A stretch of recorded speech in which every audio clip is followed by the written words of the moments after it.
Hi everyone, this is Surya. I'm from Canada. So I had my master's in civil engineering department. I'm from non-IT.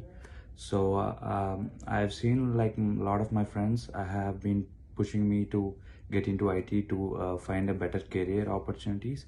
So since I'm from non-IT, I had no experience or no knowledge about the tools and stuff.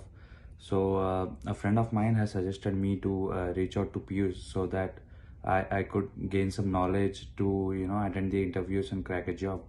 And then I was so nervous to get into the IT department. But when I reached out to Piyush, he had suggested me that I have a lot of opportunities in Power BI roles and using SQL. He trained me with Power BI, MSBI, and SQL courses, and then he provided me to provide me the required support that I need to crack an interview. And when I was nervous, he was so supportive, and he filled me with great confidence so that I can crack an interview. And then I got hired with a very good package of around 85,000 CAD per annum.